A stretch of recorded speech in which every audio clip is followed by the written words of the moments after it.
The date is November 15th, 2019. I'm Rex Buchanan, former director of the Kansas Geological Survey. With me is former Representative David Heineman, who is our videographer. We're at the Kansas Geological Survey in Lawrence to conduct an interview that is part of the Kansas Oral History Project series examining the development of water policy during the 1970s, 80s, and 90s. In these interviews, we'll learn about policy development through the eyes of legislators, administrators, environmentalists, and others who were involved during those decades. The Kansas Oral History Project is a non-for-profit corporation created for the purpose of collecting oral histories of Kansans who were involved in shaping and implementing public policy during the last half of the 20th century. Recordings and transcripts of these oral history interviews are accessible to researchers and educators through the Kansas State Historical Society and the Kansas State Library. Today I'll interview Joyce Wolf, who was active in environmental organizations even before moving to Kansas in 1982. In 1985, she helped form the Kansas Clean Air Coalition, and in 1988 began representing the Kansas Audubon Council in Topeka. Among the issues before the Kansas legislature during Joyce's time at the State House was funding of the state water plan and obtaining sufficient water for the Cheyenne Bottoms wetland area. During her time as a lobbyist, Joyce and the Audubon Society were members of a coalition of organizations with similar environmental goals. Her time as a registered lobbyist ended in the year 2000. Joyce has continued to provide education to the public regarding the state water plan and the importance of adequate funding for the plan. Joyce, welcome to the Geological Survey, and thank you for agreeing to do this today. Let's talk just a little bit. I know you came to Kansas from Minnesota, right, as it says, in 1982. What brought you then to get engaged in Kansas issues when you first got here? Well, I was involved in Minnesota with Audubon. We joined in 1974, and the reason that we were able to be active is that particular chapter had concurrent sessions for parents and students at the same time, which for us, because we had a lot of little kids at the time, was the difference between being able to be engaged or not. Mm-hmm.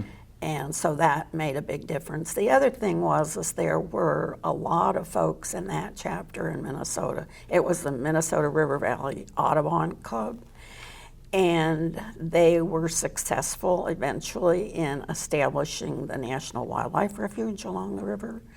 One of the other things that they got involved in was work on the Arctic National Wildlife Refuge to protect it from oil and gas interests. So it was a really active chapter in terms of legislative type stuff. There were birders too, but of the three chapters in the metro area, Minneapolis, St. Paul, it was probably the most active issue-wise. The others were more birding organizations. Okay. And we'll come back to Minnesota toward the end. Sure. But so then when you came to Kansas, did you just sort of naturally then be inclined toward Audubon here in Lawrence? Is that how you got engaged? Well, what happened, and I didn't even know it had happened until we came here, is the person that was in charge of that region up there got in contact with the folks here, with Ron and Ed Pembleton, to let them know we were coming. Ron Klataske. Yes, Ron Klataske. And so it just seemed like a natural extension to what we were already involved in up there. So you didn't just, when you came down here, you just didn't get involved with the Jayhawk Audubon, the Lawrence chapter, you got involved with a statewide organization such as it was at eventually, yeah. Okay. And at that point, it was the Kansas Audubon Council, okay, which was made up of representatives of all the chapters in the state. Well then, if you moved here in 1982, and by 1985 you're already involved sort of at the state level, you must have moved into that role pretty quickly. I guess I did. How come? Well, I was asked to go to what they called a boot camp, and National Audubon put it on in Washington, D.C., and it was working on the Clean Air Act and trying to get the different energy companies to adopt things like installing scrubbers and whatnot.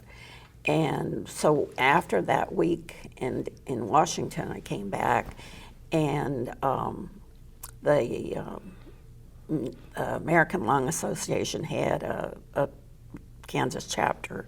So we worked with them, and I think the Sierra Club, and there were just other groups that were all interested in the ultimate goal to have these energy companies operating much more efficiently and cleanly.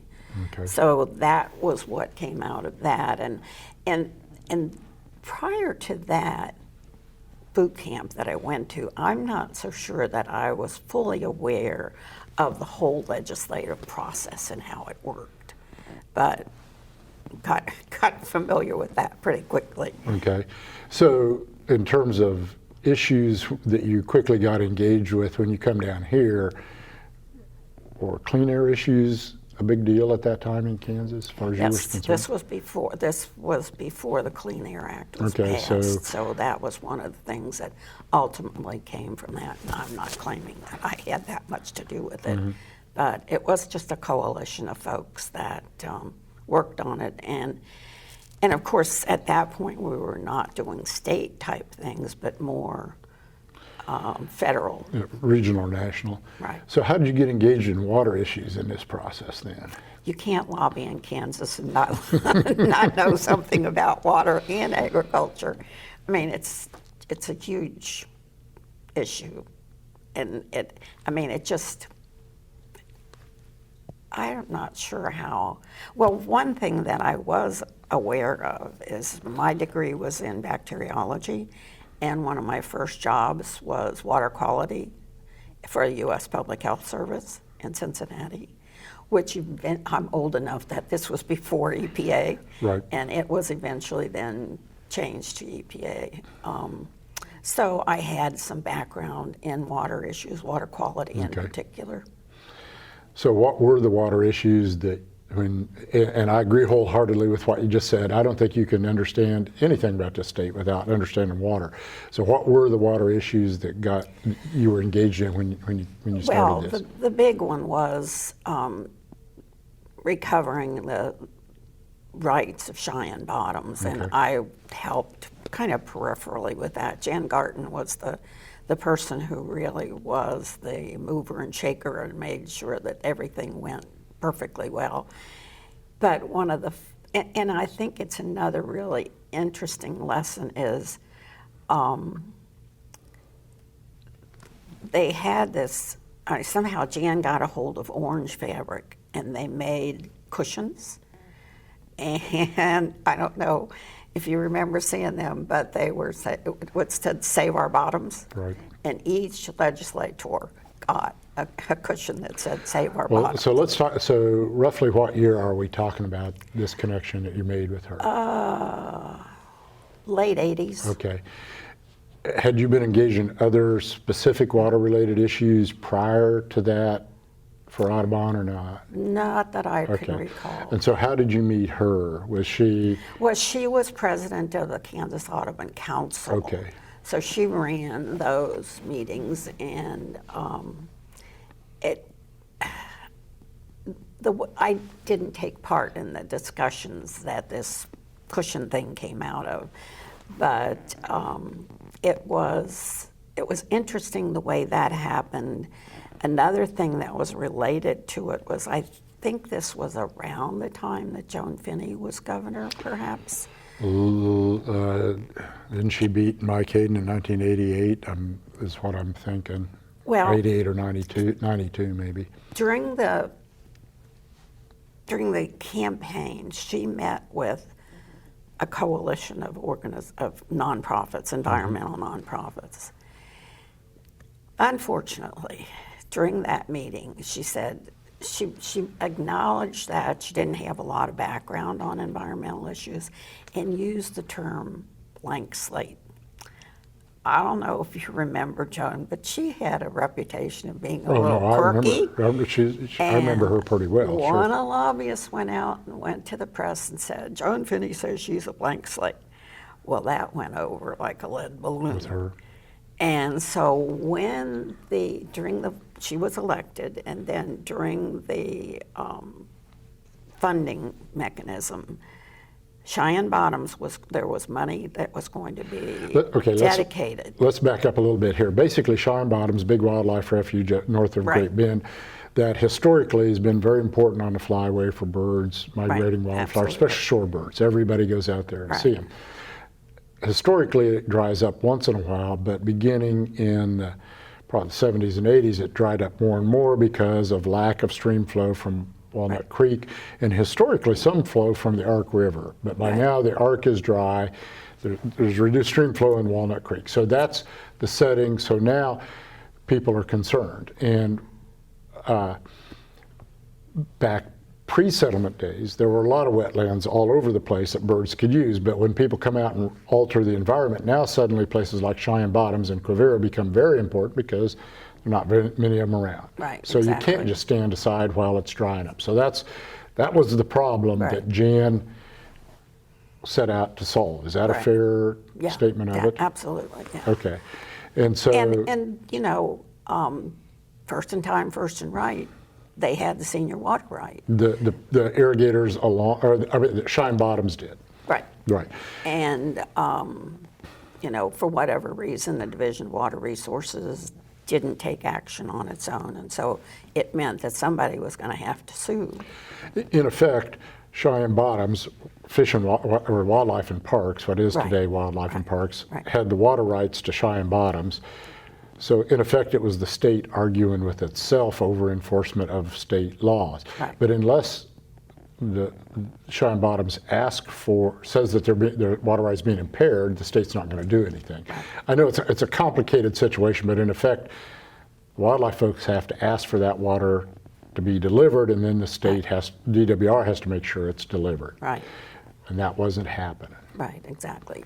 And Jan was really good about bringing in a coalition of different organizations that agreed with the ultimate goal that you really needed to have their water rights recognized and the impairment stopped. And there was also money involved for work on levees and... That was one of the things that I think was kind of a collective agreement that it would help to be able to move water around at different times. So there were control structures put in place as part of it. So if Jan were still alive, we'd be having a conversation with Jan, but she's not. But as we've talked about, she does strike me as a terrific example of one person deciding they're going to change what they see as a problem and being successful doing it. What was she like? She doesn't come naturally to this role based on what little I know about her background. My understanding is that she had a degree in English. She was a terrific writer. She had a wonderful sense of humor, which is the story of Savior Bottoms, I think. But she was determined in a really good kind of way. I mean, I don't know that anyone took offense at the things that she did, because she did it in a way that was, I mean, just laid the facts out, and it met state standards, it met the law, so it made sense. But the best thing I think that happened during that period of those, I got a chance to go to some of the hearings that David Pope conducted, and there were numerous professional organizations that had come up with data that they all agreed, and that, you know, it was, I've read the report, it's very lengthy, and it took a while to digest all this, but then he came up with the recommendations for the intensive groundwater use control area on the wet walnut, and it made all the difference in the world. Her, and I do want to go back to her again, because she wasn't a lobbyist per se, right? No, she was just an ordinary citizen. And she... But interested in things. And I would agree with her, what little I was around her and saw her in action at those hearings, her heart was clearly in the right place. It was impossible to view her as anything other than just being dedicated to the good of Cheyenne Bottoms and the birds there. But she does come across as somebody who's decided they're going to stay on this problem till they get it resolved, and then went out and built coalitions to make that happen. Well, I think because there were so many groups, well, at that point in time, I was lobbying, and I mean, it was Audubon and the League of Women Voters and the Rural Center and KNRC and Sierra Club, one more, can't remember the other one, but we would meet every month, or not every month, but every Friday or thereabout. And so we had this working arrangement of cooperativeness. So to move to the kind of next level of advocacy for the bottoms was pretty natural. Okay. And so that part of it went well. So, and I would guess that you'll probably agree with what I'm about to say. Kansas political process does not strike me as being flush with people representing the environmental side. Don't you think that's a fair statement? Well, I haven't kept track more recently. I think that's absolutely true. But part of it relates to having come here from Minnesota and understanding that a lot of their economy is natural resource based, recreation, the 10,000 lakes, and everybody goes to the lake, Right.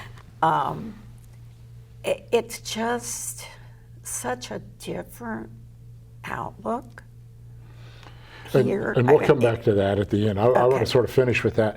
So, but basically, the environmental groups that were active there in the mid-'80s were pooling their resources to try to, we're more powerful together than we are individually. So, one of the things that happened, I mean, most of the environmental lobbyists were women. And I remember one particular issue that we had all gone in on was pesticide drift. And it was the minority leader of the Senate, and he asked Marge Arns, who was lobbying for Sierra Club at the time, to define drift. And she said, "Oh, Senator, you're really not going to make me do that, are you?" And so I don't recall exactly what his response was, but at the end he said, "Ladies, come up." So we all went up, and he said, "I'm going to take you out to lunch," which turned out to be a really great thing, but totally different from the way most, the lobbyists take the legislators out, and here was the legislator taking us out. And it was wonderful. It was really an opportunity to get to interact with him. That is right. And one of the issues that was going on at that same time was low-level radioactive waste. And I don't know if a sighting of a compact. I don't know that Audubon was particularly involved with that. But again, the leadership from that came from Laura McClure, who eventually got elected to the legislature. It was an example of another sort of a grassroots woman that felt strongly about an issue and pushed out there. Is there any? Why do you think it was women that were so engaged in that process, or is that a? Well, for one thing, it's not a high-paying job. I don't know that anybody could maintain a family on. I mean, when I first started out, I had a net negative income, because of going back and forth. So, I'm sure that's a huge issue because you just can't raise a family with that kind of income. There's clearly also a labor of love for that group of folks that got engaged. I mean, you could tell that just walking in the room. So eventually Cheyenne Bottoms, the chief engineer, creates an IGUCA, intensive groundwater use control area. There's a cutback in various levels of irrigation along the wet walnut, and the result is eventually more water in Cheyenne Bottoms. Was this a success? I mean, from your perspective, did it do what you were folks were hoping to do? Another interesting story is we went out and visited the bottom several years ago and drove around and saw the dry arc. And the person who was the manager of Cheyenne Bottoms at the time, we stopped and visited with him, and he said that a couple of different farmers who were irrigators had made the comment that they kind of used to just be farmers, but now they consider themselves businessmen because they're much more attuned to what the inputs cost and what they can gather, and they were running a profitable operation with less water. Yeah, at the end of the day, it looks like, from a distance, it looks like a success story because Right. they're making about as much money as they were before, but they're using less water, and that water is going to the place with the senior water right. When you go out and drive around Cheyenne Bottoms, do you feel a sense of satisfaction that you somehow, Oh, yeah. from being involved with that? Absolutely. Well, and especially the education center, because I remember going with Jan to visit with some of the folks from Wildlife and Parks, and we said, you got to have an education center. No, that'll never work. Well, why not? Well, because if it's open, then people will come in and trash the building, and they had all these reasons of why it was not going to work. Well, it did. They did have it, and the students, I think, from Fort Hays State are there. And I'm particularly pleased that the video that they show highlights Jan's role in everything. So, the fact that you can go there, even in relatively dry weather, they've got enough water to maintain the species that come through. And I'm trying to remember, I can't remember the guy's name, but he's from one big data collection center on the East Coast. And he came out and visited and said that as far as he was concerned, Cheyenne Bottoms was the most important wetland in the United States, which really feels good that you're part of that recovery process. That education center, you're right, before it was there, it was hard for sort of a casual person to go out to the bottoms and figure out what to make of it. I mean, there was a driving route and there were brochures, but if you weren't fairly well equipped to know what to look for, you just kind of were lost. And now that education center, which was that grew out of the funding that you all went through that process, is there on 156. It's a great facility. Yeah, exactly. And you're right, Fort Hays basically manages, operates the thing. It feels like it gives the place a focus that it never ever had before. Yeah. And I don't know if that was part of it probably came later. I think it came later because it hasn't been open all that long. I think it wasn't part of that initial money that was going for all the levies and all that kind of The stuff. Iguka was in 1992. Okay. And but it's just a really good feeling to go out there and visit.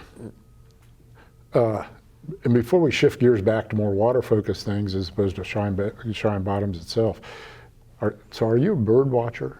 Oh yeah. I know there are a lot of Audubon members like me. They're not particularly. I mean, I like birds. Don't get me wrong, but I don't claim to know a whole whale of a lot. But you are. Well, I am not as much as my husband is, and if you don't mind another funny story, we were in the spring of the year, and we were at the University of Cincinnati, and the windows were open, and a bird was singing outside, and he said, "You hear that bird?" And I said, "You mean that cardinal?" And he said, "Well, how did you know what that was?" And I laughed and said, "Because my mother was a bird watcher." And he said, "Well, why are you laughing? I am too." Were you married at this time? No. Oh, okay. So in effect, he picked me up at like 7 o'clock on Saturday morning afterwards, and we went to one of the best places in Cincinnati to bird watch, which is Spring Grove Cemetery. Because, one, there's not a lot of traffic. He's a romantic son of a gun. And let's go bird watching in a cemetery. You're still married, so I'm not judging. I'm impressed. Well, let's go back then. So what other water issues, and Cheyenne Bottoms obviously a monumental accomplishment, and I don't know that we'll talk about it anymore, but I do want to say, as the state has continued to grapple with surface water issues over time, more and more Cheyenne Bottoms looks to me like that model that's out there for one way to solve an ongoing important contentious issue. Wouldn't you, I assume you would agree with that, wouldn't you? Right. What other water issues did you get engaged in that process then? Well, one of the things that I thought was really well done was with Governor Hayden and the state water plan Okay. and dedicated funding. Because there's so much infrastructure and so many things that are important. Well, one of the things that comes to mind is the sedimentation that we're experiencing in our reservoirs. And so if we would have money to be able to say to the farmers, either put a conservation easement along the rivers or do whatever. I mean, Ron and I actually pulled off of I-80 one time in Iowa to take pictures of their grass strips, their filter strips. Buffer strips. And I thought, why can't they do this in Kansas? I mean, it just, yes, it would mean that so many extra acres, they're not producing corn or whatever. But the positive part of it is they're protecting their own land from being washed away and eventually silting in reservoirs someplace else. So did the environmental groups like Audubon play a role in the passage of that funding for state water plan in the 80s in the Hayden administration? I think it was done. I don't recall when it happened, if it was when Hayden was governor or later on when he was Secretary of Wildlife and it was when Parks. he was governor. Okay. But so were you guys engaged in that process? Well, we would. I'm sure that was part of something that we said was important, and to well, I had a whole list of folks across the state that I would say, this is what you need to do. Call your representative or senator. To try to support it. Have them sign on to that whole process. Any other issues come to mind and water related in this time? I mean, those are two big ones that everybody talks about. Today we're dealing with some similar issues in terms of Quivira. Right. Anything Well, else? to me, one that I have a hard time understanding is the reservoir north of Manhattan, and I'm blanking out the name. Tuttle Creek? Tuttle Creek. And of all the ones that I've seen the data for, it's the most silted in. And it's supposed to be surrounded mostly by prairie, so that makes no sense to me of why that one is worse than some of the others. I don't know that it's the worst one. John Redmond is the one that they've done some dredging on. That one was the top of the list. But yeah, you're right. The reservoir itself is surrounded by mostly native grass, but there's an awful lot of cultivation as you get up in the end of the watershed that has silted that thing in. So that has siltation of reservoirs been something that Audubon of Kansas or you have been engaged in, or? Well, I've been asked to do programs, and I usually talk about that when I talk about it. And it's enormously expensive. I mean, John Redmond was $25 million, if I remember right. $25 million that, sort of was almost a demonstration project, not really a solution. Right. And it was adamant that be taken care of because it was a cooling pond for. What about water level declines in the Ogallala out west? I don't get much sense that most of the environmental groups have been real active along those lines. Am I wrong there, or I mean, clearly they're aware of it, but yeah, I mean, it's such an enormous problem. I don't know that it's going to be solved anytime soon. There was the lawsuit, Kansas versus Colorado. On the Ark River. Right. Right. And I think one of the biggest misperceptions in general is the interchange between groundwater and surface water. The people are not aware of that connection. Right, right. Okay. And I usually always include a cross-section, and I do these different programs. And it would be, I never realized that before, Does it help to have a husband who's a geologist, hydrologist? I'll bet it does. He's my local resident expert. I can imagine. But that is one that, by and large, the Ogallala issue doesn't relate quite so directly to wildlife as, say, surface water issues at Cheyenne Bottoms might. So I think Well, except as I was preparing for this, I came across an article that Ron Klataski had written about the effects that so many of our surface water streams in the western part of the state are dried up. Right. They don't run. And so there is a wildlife aspect to that. Well, absolutely, and that's mostly irrigation out of alluvial aquifers as opposed to the Ogallala.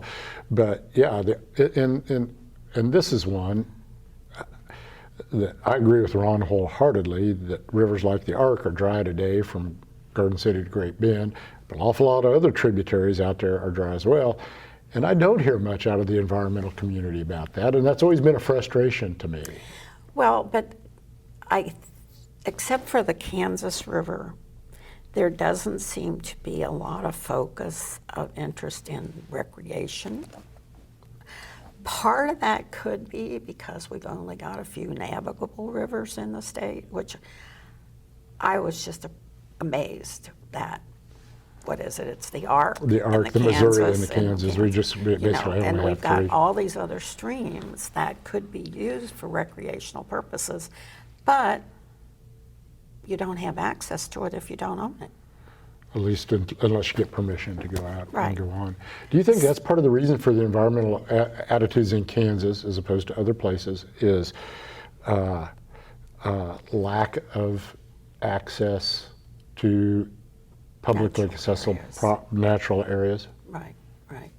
Yeah, I really do think that that plays a big role. Like I said, you know, it was so natural in Minnesota to have this deep feeling of appreciation for all these lakes, and I think Kansas is kind of almost at the bottom of the list in terms of public areas. It is. And so if you don't have access to it, you don't really appreciate it. That's So that lack of access leads to a lack of awareness, which leads to a lack of Absolutely. action, Right. probably in a lot of ways. the other thing that I find a little bit strange, and I really need to do more research on it, is that it's my understanding that some of these like wooded areas and whatnot are considered wasteland for tax purposes. I don't know. Now you're on to something I'm unfamiliar with. Yeah. I think I've read that. And I wouldn't want them to have to pay more taxes, but to call it wasteland? When that's, I mean, wooded areas, wetlands, prairies, that's prime wildlife habitat. So it certainly wouldn't, I would never think about calling it wasteland. Yeah, that's one of the reasons that Ark River issue bothers me so much. If you drive out there today, all you see is dead cottonwoods. Right. Well, a strip of cottonwoods along either side of the Ark River may not seem like that big a deal, but again, when you've lost so much ecological areas, then you get rid of the riparian area that's so important to birds and fish and everything else. Exactly. It's devastating. I think you're right. Lack of awareness is why people have tended not to worry about it. One of the things that I admire about you is your ability to go to water-related meetings year after year after year and sit there and listen to people. Clearly that's what it takes, though, right? Is to master those details, and you can't do it any other way. Is that a fair statement? Yeah, I think so. What- to try to stay up with, what's happening. I went through many, many meetings of the 50-year vision thing. Not certain what usefulness came out of all of that. But yeah, water is just, you can't live without it.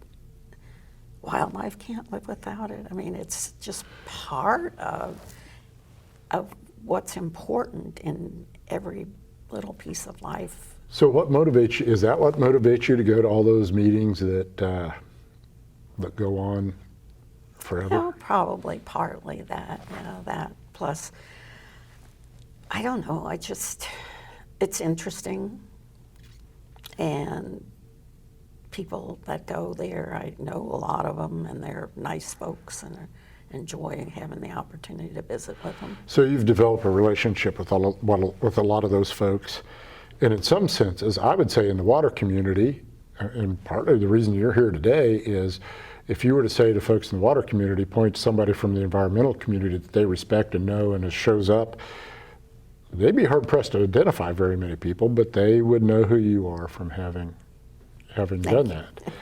So having watched this process since, and most of the interviews we have done have focused on really as people recognize a lot of the machinery they have to put in place to deal with water issues, mostly in the 70s, and then you show up in the 80s. How successful has all that machinery been? How well has all the effort that we've made to deal with water issues worked, do you think? Well, clearly Cheyenne Bottoms was enormously successful. I'm hoping that the example of that will carry over for Quivira. I mean, Cheyenne Bottoms is a shining example of what can be done without negatively impacting the irrigators. They can continue to farm. Well, why do you think that has worked at Cheyenne Bottoms and it hasn't worked so far in Quivira and doesn't show any signs of wanting to work in Quivira from what I can see? I don't know. It's, well, nobody's stepped forward so far to actually bring a lawsuit. That's part of it. And it's, you know, on their part, it's much easier to say, well, we'll take care of that later, you know. And so I think that's exactly what's happened, is it's continued to kick the can down the road, so to speak. Mm-hmm. And so it's going to take basically the same kind of process. And do you think that process is achievable today? This is a much more contentious time in all sorts of ways, politically, environmentally, in lots of ways than it was during the 80s in Cheyenne Bottoms. Is that part of the problem too, do you think? Well, one would hope that at the federal level that they would recognize the fact that the water law is the same today as it was 20 years ago, 30 years ago. That hasn't changed. So it's going to take somebody to sue for the water right. And then I'm hoping that Mr. Barfield will understand, and that there will be, similar to Cheyenne Bottoms, that there will be data developed and presented that makes the case that, you know, it's possible. Yeah, I think it's pretty clear that Dave was right on the verge of administering water rights, or said he was, as of January 1 of this year, and I believe that. I think he was ready to pull the trigger, and then at that point, Fish and Wildlife Service backed off, and so we all go on down the road. But it does feel to me like we are in a time when it's much harder to achieve consensus and compromise than it might have been in the 1980s. Well, that reminds me of another thing that happened when I was lobbying, and I was standing out front of the cage elevator at the State House, and I was visiting with one of the gals who was lobbying for the pesticide folks. And one of the other environmental lobbyists came back and said, "How can you be so damn nice to her?" And I said, "Well, she's a person, she's pregnant, looks like she's due any minute." I mean, what do you accomplish by making enemies of the people you disagree with? I guess that's one of the things that I've felt strongly about for years, is that we may disagree, but we can sit down and talk about our disagreement and perhaps come to some kind of resolution. Historically, people in Kansas have had that sort of niceness, or whatever you want to call it, that they're willing to do that. But I was just down at Kansas Rural Center meeting in Wichita last weekend, in which environmentalists sort of formed a circular firing squad over wind farms. Right. And some of them hate them and some of them love them. There aren't that many environmentalists in this state, and then they split themselves in half right. and make themselves less effective as a result. Yeah, I've heard about that meeting, and it bothered me because I know the people on both sides of the issue. And they're well-meaning people who Right. feel strongly. Exactly. Well, I don't think the folks from Climate and Energy Project take wildlife into consideration. And clearly, wind farms can be enormously helpful if you're trying to do green energy. But I've also seen the data that they take out Right. thousands, maybe hundreds of thousands of birds on the migratory corridors. Right. So I think that it makes sense to have siting standards. But probably one of the big lessons from talking to you is that ability to not just reach across the aisle or reach across to legislators that may or may not agree with you, but also develop relationships with fellow environmentalists who ought to be on your own side to begin with. Right, right. I don't know, I guess I've always felt that you can't be successful making enemies out of potential friends. Why not try to have a frank discussion about what your different positions are and see if you can't come up with something that both can agree on? And it feels to me like, just watching again from a distance, you've been successful in doing that again as I watch folks, watch you interact and watch folks. And I know from the various awards that you've won and recognition you've got, it's obviously, that's not just what I think, but a lot of other people think. So let's sort of end with going back. So would you say that the difference between Kansas and Minnesota and the other places that you've gone in this process is a function of a more conservative climate politically, agriculture, lack of awareness? Are those the things you think are different here? Well, at least superficially. I'm not sure when you get down into the basics. I mean, clearly there's a lot of agriculture that goes on in Minnesota, but Sure. they don't reign supreme. They're not, I don't know, I haven't looked at the data, but I do know that a lot of money is generated through recreation based on natural resources there compared to here. And part of that, I think, is that for whatever reason, we don't have very many open spaces, public spaces. And if you can't go out and enjoy it and take your kids or your grandkids or whatever, how are they ever going to? Sure. And I've said this over and over, Kansas likes to think of itself as a rural state, but it's really more and more an urban place all the time, which makes that more and more important all the time. And I think we've both agreed on that a long time. Clearly, Cheyenne Bottoms, shining example, and I think we've made that clear. If you could change something in this state in terms of how it approaches natural resource issues, water maybe especially, but across the board, what do you wish was different here? Oh, wow.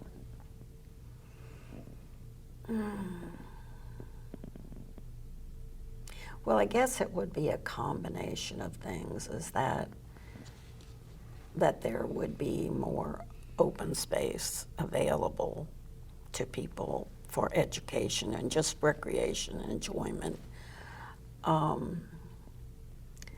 And I don't know if it's even a practical idea, but I mean, one of the things that our local chapter does is our education program chair has come up with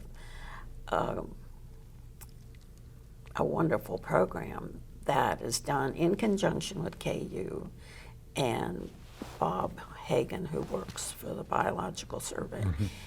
And they take students out, I think 7th grade maybe, a couple of times a year. I mean, over the past several years, they've taken like 10,000 students out.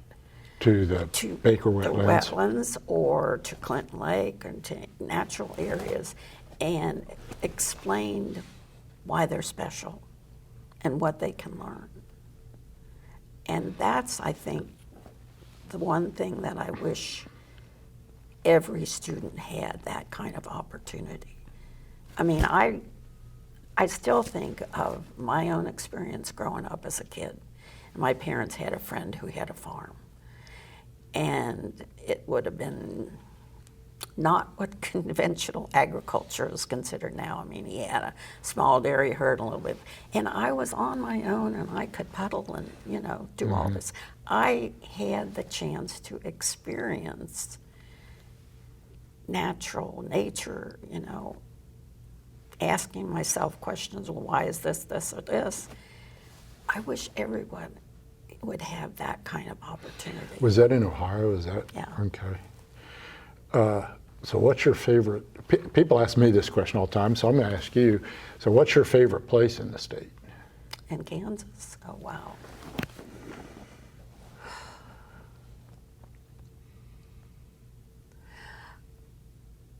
I love to go to Council Grove and then come back on Highway 4, I think it is. It is, yeah. Through the Flint Through Hills. the Flint Hills. That's such a gorgeous drive. It truly is. That drive along there.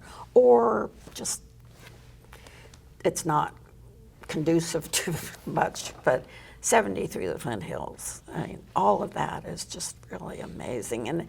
And I think Kansas has a really bad rap in terms of everybody thinks it's boring and flat. And I think, if you really look around, it's not flat. Flat is southern Illinois, southern Indiana. Yeah, Florida. I thought maybe you were going to give me a water-related answer there somehow, that someplace like Cheyenne Bottoms or Well, the that wetlands too. out here. That too. Yeah. Where The wetlands are, I mean, we're so lucky here to have a place like the Baker Wetlands. and again, there's an education facility out there Right. that, so clearly one of your big points as we talk today is the importance of that sort of awareness and education in terms of appreciation and dealing with problems. Is that it? Yeah. Okay. Wish Well, everybody could have the same kind of growing up that I had. it's a different world today. Those opportunities are out there, but they're harder than they used to be, and it's different. The world's different in a lot of ways. But Right, I know exactly. what you're saying. Well, I appreciate you coming in and talking Well, about thank these you. things I appreciate today. the You clearly are a opportunity. role model for an awful lot of people, and the place is a better state. The state is a better place because of the work you've done, whether everybody knows that or not. Well, when I saw the list of everybody else that you had already interviewed, I thought, why me? Well, I think it's pretty obvious, and I think some of the other people on that list might do well to read what you had to say or listen to what you had to say. Well, thank So you. I That's appreciate very it. nice. Thank you.